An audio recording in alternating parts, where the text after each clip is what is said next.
South Africa will ask for international bids for 128 billion rand worth of train coaches and locomotives as early as next month, and the chairperson of the SABC's monitoring task team says the public broadcaster's financial performance is improving.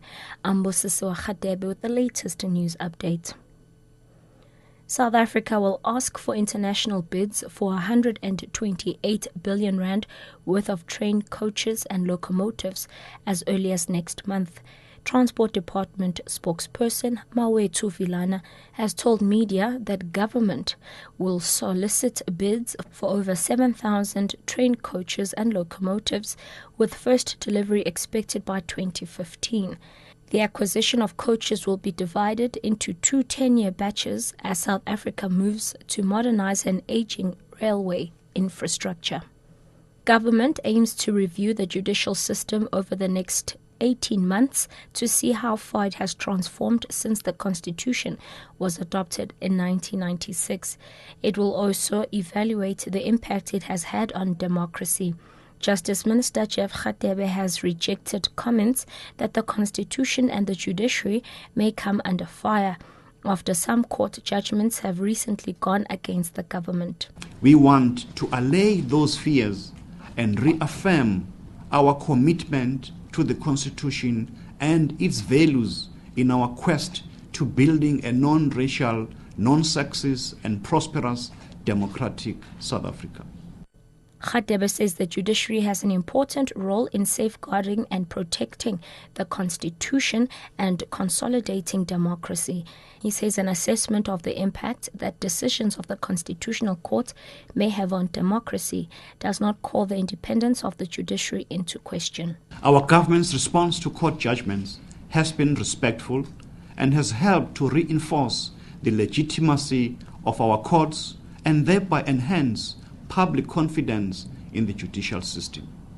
The European Union says it's satisfied with the way its funding has assisted in extending human rights-based awareness campaigns in South Africa. The EU has invested about 200 million rand. The money funds legal advice centers, women's rights organizations, and migrant groups.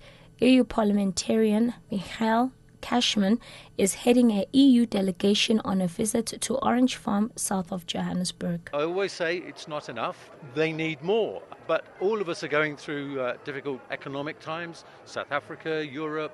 But we must keep our commitment to funding, because without funding, nothing happens. And I was saying, the fights that they're fighting, we're still fighting in Europe. We're still fighting against discrimination. We're still fighting against injustice. And lastly, chairperson of the SABC's monitoring task team, Sam Vilagazi, says the public broadcaster's financial performance is improving. The task team, which comprises officials from the Communications Department and the Treasury, was established to assess progress made by the corporation with its turnaround plan.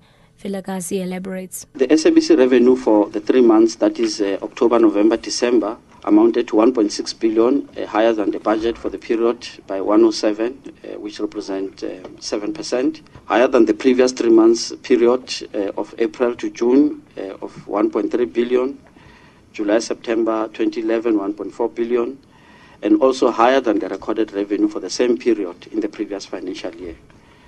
So there has been some movement there. Catch the latest news anytime here on Newsbreak, Option 1.